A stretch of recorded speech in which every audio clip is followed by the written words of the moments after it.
Let me tell you this. Many top lawyers are afraid to say what I'm going to say. The Supreme Court today started during the late Katsina Alu to assume the duties of the Court of Appeal in looking into election petitions. The law before Katsina Alu's case, or before the Salami saga, was that gubernatorial elections will terminate at the Court of Appeal. Now, for one reason or the other, Salami's case crept up, and there was the rumor that he had received money, and there was a judgment, and Katsina Alu says that judgment must be stopped. And the man refused. History knows what happened. But what I'm going to tell you, at that stage, the Supreme Court decided to take over matters that were previously meant for the Court of Appeal. And the law was amended that now the Supreme Court can now handle matters relating to gubernatorial elections. But let me tell you this.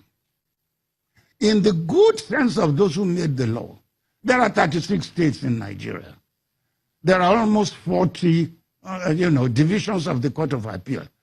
So if there are gubernatorial matters, maybe within 3 months, 4 months, the 36 petitions will have been answered. Now the Supreme Court is now taking upon itself to take 36 gubernatorial elections with a panel of 3 only. I listened to one of my young ones, who is a silk, saying that the Supreme Court in Nigeria today is the most overworked court in the whole world. Is that true? That is it. But this is a self-inflicted injury by themselves. Why should they take over jurisdiction of petitions on gubernatorial matters? Does the Constitution spell it out that the Supreme Court does not have jurisdiction in those matters?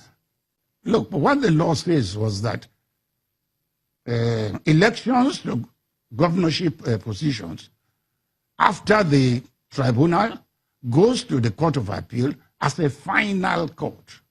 And that has been what has been on 1999, 2003, 2007. However, because of this Salami saga, the Supreme Court decided to take over jurisdiction.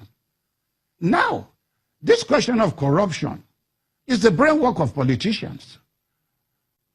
I want anybody to challenge me here. Since this operation of the Constitution in 1999, the politicians have been corrupting all judges. Let me say this. I once had an opportunity. A governor was telling me that, oh, Chief Clerk, it is not how much we are going to pay you lawyers, but it is how much we are going to pay the judges.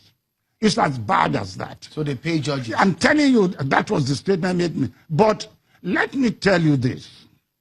If you say there are no corruptions, then to those who don't know what is going on, it may go. But what the federal government has done now, by showing out how much Onoge has in various accounts, shows you where did he get all the money from. Where did he get it from? I have been practicing law for almost 50 years. I don't think I have up to $10,000 in my foreign account. These are public officers who have not been working, they have not been doing private projects, more than earning salary. So it's a good thing for this country. So you agree with the federal government? I agree with the federal government totally. What they cannot get from the tribunal, they are getting it from public opinion now. You think the public is happy with what the move that has been made? It's not a public. We are bewildered. I'm telling you, we are all bewildered. How do you think this will end? Because